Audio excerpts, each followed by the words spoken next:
One of the most exciting new isekai anime of 2025 is The Lord of the Mysteries. This show has been building massive hype, definitely something you don't want to miss. So without wasting any more time, let's dive into episode 1. Before proceeding, if you are new to the channel, please consider subscribing. Alright, let's get started. In a world where potions unlock paths to godhood, a man jolts awake in a strange room, confused, breathless, and clutching a weapon. He doesn't know where he is, he doesn't know whose body he's in, and when someone calls him Klein, he realizes something is very wrong. It all began with a nightmare, and now reality feels even worse. In the world of the Beyonders, humans gain extraordinary abilities by taking potions that set them on one of the 22 paths to godhood. Each path begins at sequence 9, and the lower the sequence number, the stronger the power.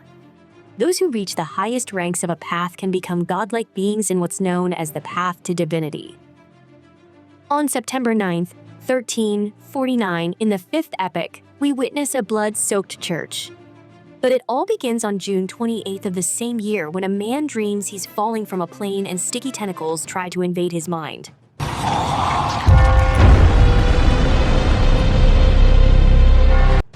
His body explodes midair, and the tentacles grow larger, stretching toward his very soul. That's when he jolts awake.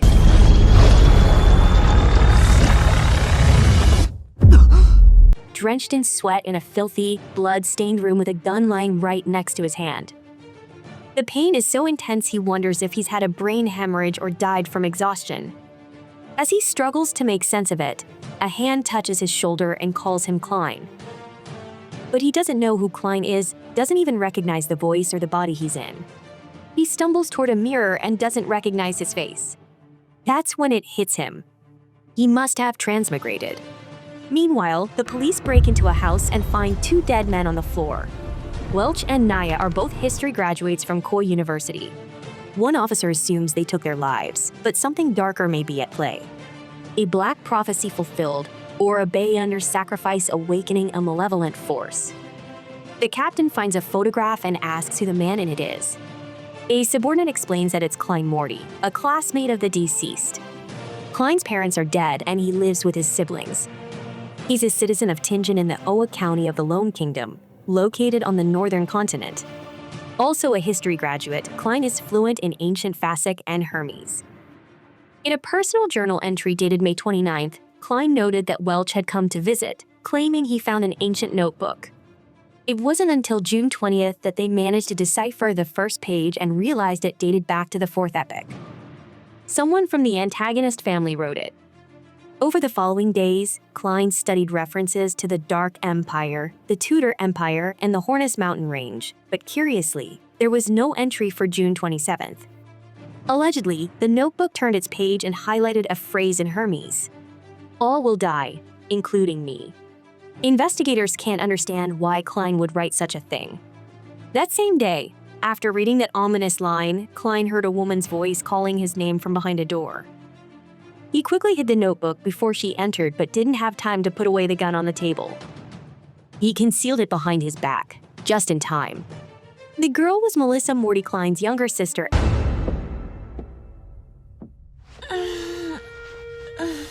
and a student at Backlund University. When she turned her back for a second, he managed to toss the revolver into a drawer, but she heard the noise and asked what it was. Klein told her his pocket watch broke again. Melissa quickly fixed the watch, handed it back to him, and left the room alone once more. Klein cleaned the blood off a lamp and noticed his wound was already healing. Perhaps one of the perks of transmigration is the opportunity for personal growth. From what he could gather, Klein had either shot himself or someone staged it to look that way. His memories were a blur filled with gaps, but he was certain that the old notebook held the key to everything. As for the transmigration, well, in this guy's luck, it felt almost normal. Speaking of luck, he suddenly remembered performing the ritual of fortune enhancement. Lost in thought, he was startled when Melissa barged back in and hit her head on the upper bunk. She handed him a plate of sliced food and asked him to buy bread, lamb, and peas. She was heading to school since her brother was doing his best to find work. She promised to cook a special meal for him. She departed. However, he silently mourned the possibility that he might never see her again. Klein picked up the gun and prepared to perform the fortune ritual again, hoping to transmigrate back in time for dinner at the market. He bought rye bread from Mrs. Myron and ran into an acquaintance on the street. They exchanged polite words about graduation, jobs, and the dream of owning a home. This is the city of Tingen in the Kingdom of Lone. On Iron Cross Street, Klein noticed the moon looked just the same in this parallel world. Near the church in the town square, some men were playing the landlord's game, something that also existed in his original universe. The incident occurred about a century ago. Emperor Rizal Gustav of Intis invented that game, along with tarot reading and the steamship. He also started the Spring Festival. Honestly, Rizal might have been a transmigrator himself. Caught in that train of thought, Klein was suddenly approached by a clown who handed him a flyer for a circus performance at 7 p.m. Suspecting something strange, he quickly left the area. Shortly after, he reached a tent where a hooded woman was engrossed in a crystal ball.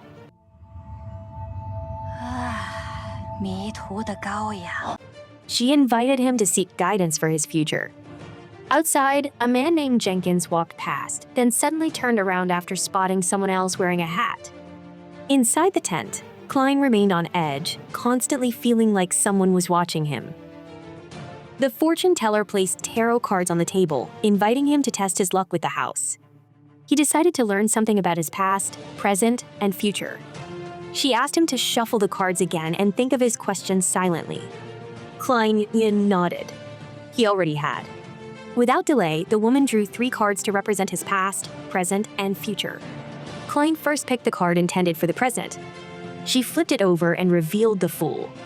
He knew that card well. It was number 0 in the tarot deck. It symbolized every kind of new beginning. In the midst of it all, another woman storms into the tent. He was full of rage. She accuses the seer of stealing her place, calling her nothing more than a beast tamer, pretending to read the future right behind her. A man also enters the tent, but when Klein sees who it is, he manages to slip out unnoticed. Back at home, holding papers about the celestial dignitary, Klein hopes to return to his world through luck or perhaps transmigration. To attempt it, he places the 4 essential foods he bought in each corner of the room. Standing in the center, he makes a hand gesture and begins chanting the celestial dignitary over and over until the sheets of paper start to swirl and rise into the air. Outside, a carriage from the AWA police passes by on the street as the wind dies down. To his surprise, Klein thinks that nothing happened. Then, a sharp, splitting headache strikes him with the force of a blow. His body convulses, and a strange reaction spreads through his skin like fire. The writing on the papers begins to fade into the air until a redstone shatters, dragging Klein into another world entirely. Their red and blue chains of energy surge with power and wrap around the man. A woman from the Hall family performs some kind of awakening ritual in front of a blood-colored mirror. And far away, in the middle of a raging sea, a man holds a jar filled with glowing blue stones that multiply inside it. Then the red energy materializes into the woman, who appears disoriented as she takes in her surroundings. Meanwhile, just in front of her, the blue energy takes form as the man from the furious sea floating above them both, his Klein now somehow in a position of authority. The woman looks up at him and asks where she is calling him. "My lord." And that's when Klein begins to realize he might have summoned him. She wonders aloud if this man is the master of the divine realm. But Klein didn't even know it was a divine realm. He hadn't seen any shrine nearby just then. As if summoned by her words, a sanctuary rises from the ground, crumbling ruins, reforming piece by piece until the structure is whole again. Klein is startled to see how law is enforced here through manifestation and decree, which makes him wonder if he could use the gray fog to hack the system. Acting on impulse, he raises his hand, and when a reaction ripples through the space, he knows he was right. The summoned man asks where he is and who Klein really is. That question makes Klein think deeply. Is he Zhou Mingrui or Klein? Whoever he may be, he sits on the throne and declares, "Call me the fool." The man wants to know what the fool is planning. Klein replies, "This is merely an experiment," Klein replies, without providing any further explanation. The woman asks if the experiment is over and whether they can leave. The fool tells them he can send them home if they make an official request. Meanwhile, as if Klein could split himself in two, another version of him walks among the summoned pair. He notices the woman speaks with the innocent voice of a young girl, while the man's tone is calm and cautious.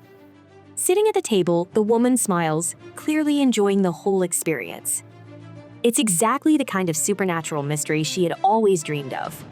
Excited, she asks what she needs to do to become a Beyonder, but Klein has never heard that word before and finds himself speechless. Not wanting to look ignorant, he suggests she ask the gentleman beside her. Studying them closely, Klein guesses the young lady might be a noble from Lone, while the summoned man wonders how the fool managed to bring him here since he lives across the vast Sonia Sea many leagues away. At the fool's request, the man explains that to become a Beyonder, she must join the Church of the Evernight Goddess, the Lord of Storms, or another of the major churches. While most people never become Beyonders, they do exist and constantly battle against the darkness. The woman says she doesn't want to lose her freedom, so the man advises her to seek help from the royal family or the nobility. But since she insists on another option, he remembers he has 2 Sequence 9 potions, one called Sailor and the other Listener. As he describes the potion's effects, Klein realizes that each one grants supernatural abilities tied to different attributes. And considering that Sequence refers to skill level, perhaps the Grey Fog and his transmigration are part of some Beyonder power too. At that moment, the young lady turns to the fool and explains she's made an agreement with the gentleman and would like Klein to act as a witness to the pact. He agrees. She then excitedly asks if he could arrange more meetings like this. Klein seems unsure what she means, so the man from the Sonia Sea explains the fool has powers beyond imagination. But he and the young lady could handle simpler matters the master doesn't wish to deal with. Klein reflects on this. Holding frequent meetings might reveal his secrets, but staying in touch with this mysterious realm might also increase his chances of returning home. He would have to face the fear of the unknown. As long as both guests maintain their discretion, the fool decrees that meetings will take place every Monday at 3 p.m. The woman asks if they should come up with aliases since they can't use their real names. The fool likes the idea. Suddenly, an image of someone knocking on a door flashes through Klein's mind, followed by a painful vision of his own dead body. As for the young woman, since the fool emerged from a tarot card, Audrey Hall decides her code name will be Justice. The man chooses to call himself the Hanged Man. With every word spoken, Klein feels worse. The figures before him begin to distort, insanely, impossibly. He abruptly ends the meeting because he can no longer bear it. As soon as he does, the summoned ones vanish with their energy chains and the fool dissolves along with his throne like dust scattered by the wind. Moments later, the Hanged Man finds himself back on his ship, his jar of blue stones now shattered. Audrey sees her mirror broken. In Klein. He returns to the place he currently calls home. Sometime later, he wakes up to the sound of police knocking on his door. Quickly, he hides the blood-stained notebook and his gun. Peeking through the keyhole, he spots an impatient inspector on the other side holding a book. He takes a second to fix his hair before finally opening the door. Klein learns that the man at his door is the same one who followed him in the square. His name is Leonard Mitchell, a member of the AWA police. Though he insists he wasn't threatening Klein, he was protecting him. Without waiting for permission, Leonard steps inside, and another officer named Dunn Smith tries to calm the boy by saying it's just a routine investigation. Klein asks whether Naya and Welch really took their lives. According to the detective, yes, it appears so. Still, Klein suspects they were possessed, but he keeps that to himself. Leonard finds the blood-soaked notebook and reads the phrase "everyone will die, including me." He asks what it means. Klein stays calm, pretends to think for a few seconds, then says he doesn't remember. Dunn goes on to say there's evidence Klein visited Mr. McGovern's house on 27th Street. Klein didn't even know that personally. He explains that the only way he can guess what he's done lately is by reading his journal, even if the inspectors don't believe him. Dunn ignores that and says, McGovern's revolver is missing, and it's probably here. Without hesitation, Klein admits it's in the stove. He informs them that he woke up in the middle of the night, sitting at the table as if he had forgotten to press the trigger. From that moment on, his memory started to fade. Dunn believes Klein is telling the truth, but it doesn't matter. He'll still have to go through a psychological evaluation to recover his lost memories. A medium will dig into his past experiences on Earth. Even so, Leonard says the boy is lucky to be alive. Usually, people involved in these kinds of events don't make it out at all. After the inspection, Klein follows the officers outside on his way to the psychic test, nervous they might discover he's a transmigrator. Distracted, his attention is suddenly caught by a man yelling at a child who's been stealing food from him every single day. Dunn catches the kid as he darts past the officers and hands him back to the furious baker. The boy squirms and kicks a pole from a nearby tent, and amid the chaos, Klein Moretti sees his chance and bolts. Without looking back, he sprints through the streets of Tingen and hides in a narrow alleyway. Out of breath, he stops to catch it. Just his luck, a window above him swings open and someone dumps a bucket of water out. But something strange happens. The water stops midair, completely frozen. Klein realizes that time and space have been suspended. When objects on the ground start to float, he's sure Bay Under is nearby.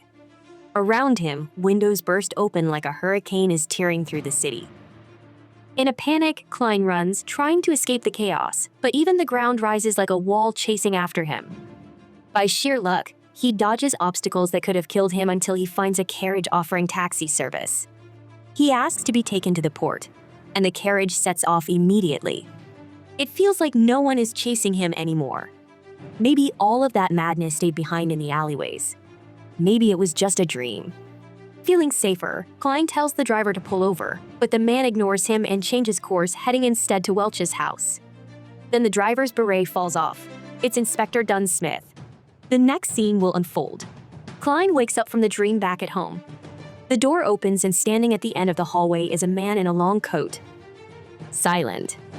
He walks forward and introduces himself as Dunn Smith, the Night Watcher. Klein suspects this man was the one manipulating his dream. The Night Watcher says that by night, their power is far greater than most would believe, and proves it by ripping apart everything around them, lifting Klein into the air using the wreckage of his own home. A woman with glowing eyes suddenly appears behind Klein. She tells him to stay calm. She'll be quick and gentle. Dunn adds that there's no need to worry, since she prefers corpses over men anyway. Then a series of fragmented scenes flicker by, hinting at the passage of time. Eventually, Klein Moretti finds himself looking at a joyful image of his parents. The woman, still somewhat hidden, says superficial memories can be erased, but deep within the ocean of the mind, echoes may remain. Judging by what he's seeing, Klein assumes he's inside his mind. And maybe, just maybe, this mysterious woman can't see his secrets in his head. He thinks all of this might be because of the gray fog. Suddenly, the woman grabs him and demands to know where he hid the antagonist family notebook. Klein says he doesn't know. She then asks what he was doing on June 27th, the day Naya died. Klein doesn't answer. In that moment, McGovern's revolver materializes in his hand. He raises it toward the woman's ghostly face, but then changes his mind and aims it at his head. Sometime later, he wakes up in a different place, wondering if he passed the test up ahead. The mysterious woman tells Dunn that Klein survived shooting himself. But there are no clues about the missing memories, just as Welch's and Naya's souls have vanished. According to Dolly Simone of the Church of the Every Night Goddess, the force behind all this is fear itself, and she's never encountered anything so complex. She warns Dunn Smith to be careful. Dunn explains that the antagonist notebook has disappeared, which means Klein is still in danger, but they can't protect him. So the Night Watcher offers Klein a choice to join them and become a Bayander. The next day, following the police officer's instructions, Klein Moretti heads to the Hound pub to look for someone named Wright. If he joins the Night Watchers, Klein fears they might discover his secret. But at the same time, it could be the perfect way to blend in. Besides, it might be a beneficial opportunity to learn more about mysticism. Inside the pub, men were betting money on a dog savagely tearing rats apart inside a cage. Even outside the cage, some patrons were fighting each other, and none of them seemed the least bit welcoming. When Klein approached the counter, even the bartender took a jab at him, saying they didn't serve milk there. Thinking this might be Mr. Right, Klein corrected him and said he was looking for mercenaries. A drunk sitting nearby erupted in laughter, stating that the child seemed to be reliving the past. The bartender, none too gently, stepped closer and asked who had sent him. Klein replied that it was Dunn Smith. At that, Wright glanced around, then told the boy to follow him through a door in the back. Klein entered a hidden elevator without realizing it. After a short ride, he arrived in a strangely clean and refined room with Blackthorn Security Company written on the wall. Behind the counter sat a receptionist named Rosen Adelaide, who was fast asleep. Embarrassed, Klein woke her up, startling her. She blurted out that the soaring new steam train was launching today, but quickly realized the young man wasn't interested in that. When she heard his name, she remembered the captain had mentioned someone new would be arriving. A hidden passage opened behind the counter, and Leonard Mitchell appeared on the other side. He didn't say a word to Klein as she guided him through the passage. Rosen mentioned that there had been more Beyonder cases in the past couple of days. While heading down the stairs, the two ran into the beautiful Royally Redeemed, a member of the Night Watchers known as the Sleepless One. Further down, Klein came across the strange office of Fry the Corpse Collector, a distant man, but, according to Roseanne, a good guy. He even taught her how to draw. In the hallway, they passed Kenley White, a member who had only joined 6 months ago and was always nervous during missions. After showing Klein around, Roseanne dropped him off near the captain's office. She could have gone in with him, but for some reason, despite the man being kind like a father to her, she always felt uneasy around him. Finally, Klein arrived at a massive gate known as the Chinese Gate. Next to it, the operations room door opened and work was underway inside. Smith, the inspector, handed Klein a document from the AWA Police Department's Special Operations Division for him to sign. He then explained that Blackthorn Security was just one of the many covers used by the Night Watchers. They also operated under the Church of the Evernight Goddess, and from now on, Klein would be part of the group investigating supernatural incidents. However, the captain warned him that as a Night Watcher, he ran the risk of losing control. As he said that, he handed the boy a candle and led him to another room. Beyond the door was a place that looked more like a cathedral or mausoleum, filled with tombstones. Each one bore the name of a Night Watcher who had been sacrificed, pioneers of Tianjin revered to this day, all of whom had died after losing control. Klein placed his lit candle in front of one of the tombstones. Then Dunn asked him if he knew the creation myth. The young man answered that the Creator awakened from chaos, brought forth the first ray of light, and then created all existence. One of his eyes became the sun, the other the crimson moon. His body became the earth and stars, his hair turned into the phoenix, and his ears into demonic wolves. As Dunn explained, everything came from the same origin. Humans can craft potions using mystical ingredients to gain powers and follow certain paths.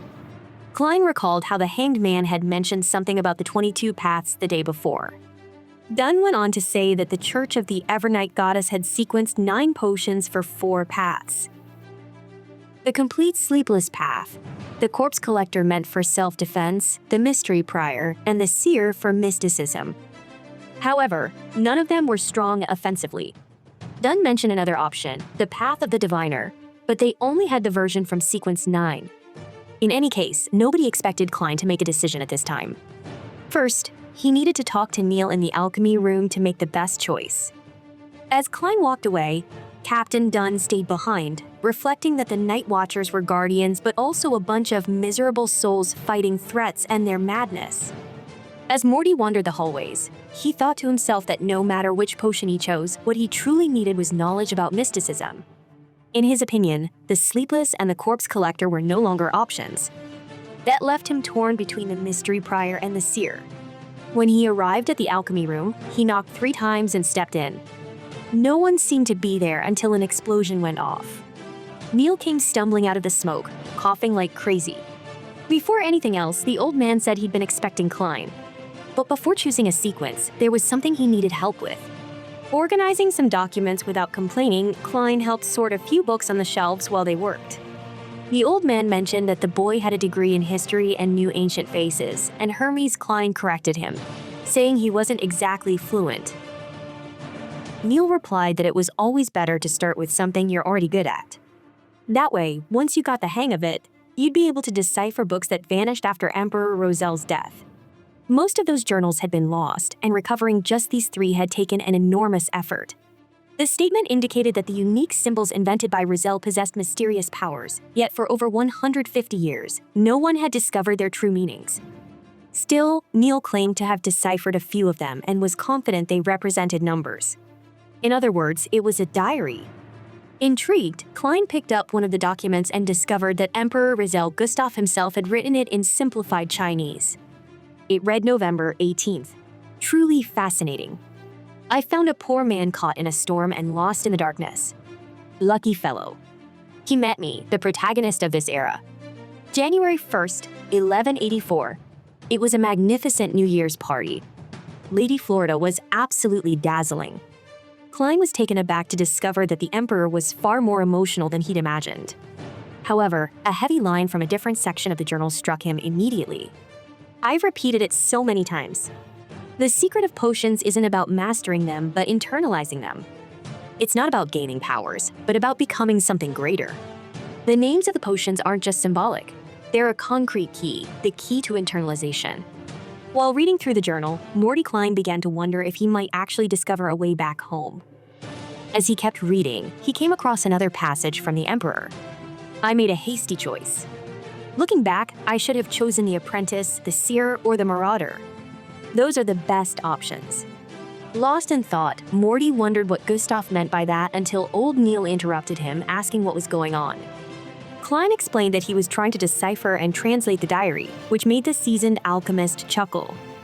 He thought the boy was far too young for such a complicated task. Letting the matter go, Neil asked which potion the boy wanted to take. Klein decided to trust his predecessor and chose the seer. Neil reminded him that once he made this decision, there would be no turning back, but Klein was sure he had to follow his heart. Laughing, the old man admitted he hadn't expected the boy to choose the path of the seer. It was the kind of path only people with a strong personality would choose, just like he had back in the day. Cheerful, Klein said he'd love to learn more about mysticism. That's when the alchemist recalled a quote from Emperor Rizal. Knowledge is power. And now that Klein had made his choice, it was time to begin. Without delay, the alchemist started mixing 100 milliliters of pure water, 13 drops of nitrate extract, 7 mint leaves, 3 drops of hemlock extract, 9 grams of powdered dragon herb, and finally, the most crucial ingredient, 10 milliliters of crystallized squid blood. 50 grams of stellar water crystal. With all the elements combined, the seer's potion was complete. Honestly, Klein was terrified that the concoction would poison him, but Neil cautioned him that the more he worried, the less he'd absorb. So Klein stared at the liquid, took a few seconds to gather courage, and drank it. Immediately, the same words began repeating in his mind. Hornus flagria. Hornus flagria. As the psychedelic rush took over, the alchemist explained that the effect had begun. Some powers were leaking out. That was normal. Whatever happened, Morty had to stay focused and picture a very ordinary object from this world. Concentrating, Klein imagined a top hat. Then Neil instructed him to adjust his thoughts and visualize something that didn't exist in this world. Still focused, Klein imagined something that cracked the ground beneath his feet. The crack widened until it became a full-blown explosion that could be heard by Leonard on the far side of the base. Panicking, Neil yelled at the kid to control his spirituality and imagine something foreign to this world. But Klein Morty was completely tripping, lost inside his private universe where a massive object rose beneath him and carried him high above the city of Tingen. On the streets, some people sensed something strange occurring, but none of them could see anything at all. Neil kept urging Klein to recall how he had imagined the object. That's when the boy managed to summon a freaking rocket mentally, which soon vanished into the air and sent him crashing down. Klein plummeted, surrounded by all kinds of bizarre objects that didn't belong to this world. In the end, he came face to face with a gigantic astronaut who released an absurd amount of magical fluid from inside his helmet. At the same time, bottles across the alchemy room popped open and began spewing that same viscous substance. Alarmed, Neil ordered Klein to hold onto his spirituality rather than letting it spill out. With each second, the boy sweated more and his thoughts grew more surreal and unhinged. Suddenly, his eyes shot open, completely enveloped in darkness. And just like that, the process was complete. Klein Morty was now a seer. Proud old Neil knew this kid was something special. Realizing Klein was seeing things differently, he told him this was called spiritual vision and that now he could perceive people's health by reading their aura. Startled, Klein noticed eyes floating behind the alchemist. Neil explained that it was just a magical representation from a ritual, nothing dangerous. Looking to the side, the seer saw the silhouette of a human vanish into thin air. A sharp headache followed. Neil warned him that overusing spiritual vision could exhaust his spirituality to the point of causing hallucinations. According to the alchemist, Leonard, after becoming a bander and taking his potion, had once tripped and fallen down a flight of stairs over something silly. So if Klein wanted to control his mind better, he had to tap twice between his eyebrows to switch the spiritual vision on or off. After trying it out, Klein heard that he could also channel his spirituality into divine arts like dowsing rods and all sorts of ritual magic. Wrapping up the lesson, Neil told the boy to check the demon hunting bullets along with a few other items before leaving. Also, he'd need to hand in some receipts so Dunn could reimburse him. After receiving the seer's special abilities, Klein returned to the captain. Speaking of which, Dunn warned him that being special in the world of Beanders came with real danger early on. He might start seeing or hearing things he wasn't supposed to, and if that happened, he needed to stay out of it. Finally, Dunn told him that before officially becoming a night watcher, he'd be working as a clerk and would earn £3 a week as an advance of $12 per month. Overjoyed, the newly employed Klein remembered that his brother Benson only made £2 to £3 per week. He had just gone from poverty straight into the middle class. Leaving the Hound pub and following the captain's instructions, Klein grabbed a cane as his daily task was to walk around the Welsh family's home to remind himself where the notebook might be. On the very first day of this task, while he was walking, a carriage pulled up beside him. A man called out from inside and invited him to get in out of the heavy rain. Morty receives a mission, one that involves little Elliot, the only son of Viceroy, a tobacco merchant who was kidnapped earlier that morning. Honestly, Klein thought his job was just to deal with Beanders, but Leonard explains that they're operating under the cover of a security company and this is an old client. Either way, the rookie has nothing to worry about. Sears is excellent at finding people. With that, the Nike Falcon hands over Elliot's clothes and tells the young man to get to work. Klein takes out his dowsing rods and activates his spirit vision. Instantly, the world changes, shapes and colors shifting into something otherworldly. The seer's cane glows with reddish lightning that shoots toward the sky and connects to the viscous substance that clings to the boy's mind. In a flash, Klein sees a vision. Elliot letting go of an adult's hand and wandering toward a dark alley.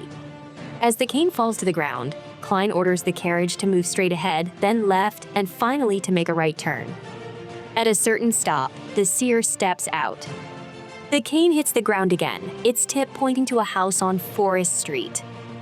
Klein is certain that's the boy's detention location. When Morty and Leonard enter the mansion, the cane pulls them upstairs and points to a door on the second floor. Peering through, the seer spots two kidnappers holding the child hostage. With this intel, Leonard promises to wrap it up in under a minute. Klein, meanwhile, deactivates his spirit vision as a headache begins to build. The very next moment, the door explodes open.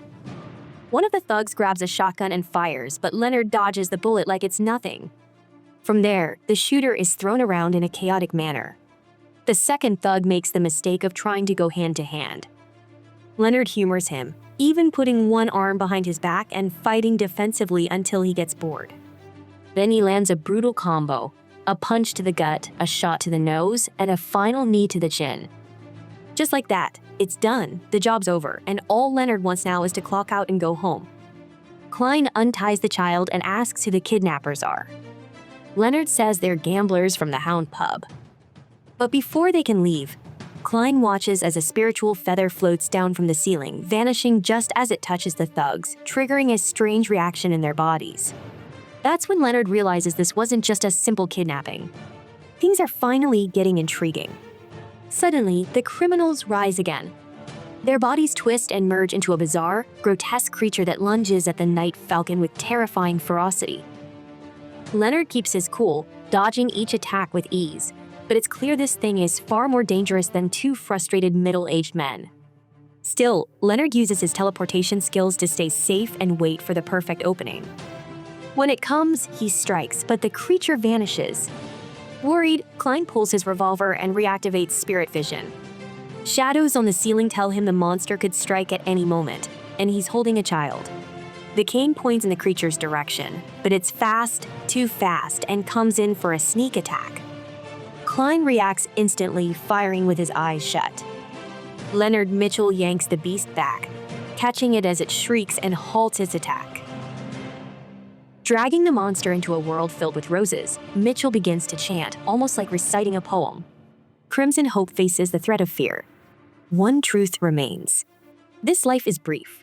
One thing is real. The rest are all lies. When the flowers bloom, they will leave this life behind. With that, Leonard explains to Klein that the Midnight Poet's power will lull the creature into a deep sleep. In the midst of it all, the seer is visioning himself walking through a door. It's a sign Klein has been here before, but he chooses not to tell his partner. Later, Elliot is reunited with his father. As they embrace, Leonard inspects the beast and compliments Klein's aim, though Klein knows he was aiming somewhere else entirely. Frustrated, the Night Falcon warns the seer to stay back to avoid contamination. According to him, Baco somehow got his hands on this potion, and wild Beyonders like that always lose control. They're the worst to deal with. To be honest, Klein was fortunate to survive such an encounter. Before leaving, Leonard gives a casual handshake and confesses to having experienced something strange. There's something about the boy that draws him in.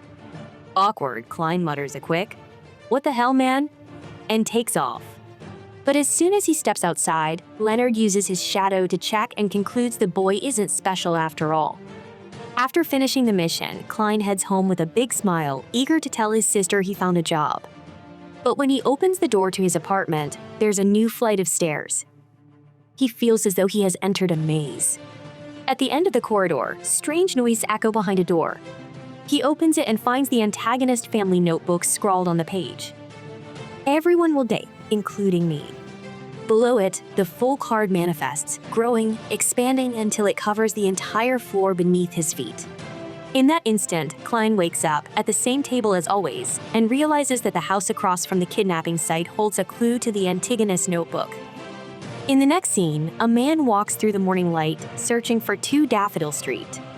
When he arrives, the mailbox reads Morty just as he reaches for the bell. Klein and Melissa open the door, joyfully welcoming their brother Benson back home. They're all moving in together, even though they're still paying rent at Iron Cross Street. Since the stingy landlord refuses to return the deposit, Benson says he'll deal with the guy. Everyone laughs when he adds that even a baboon is smarter than that man. Next, the family gathers for lunch. Even though it's Klein's first time cooking, Melissa absolutely loved the taste. Benson hands his brother a box with a lovely outfit inside. After all, Klein just got a job and should feel good about himself.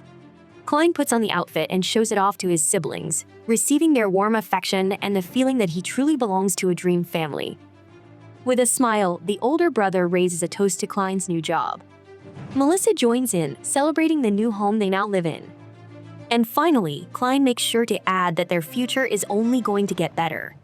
I appreciate you viewing my anime recap, Unruly Family. Please let me know what you think about this anime recap by liking, sharing, and commenting, and please subscribe to the channel to help us reach 5,000 subscribers.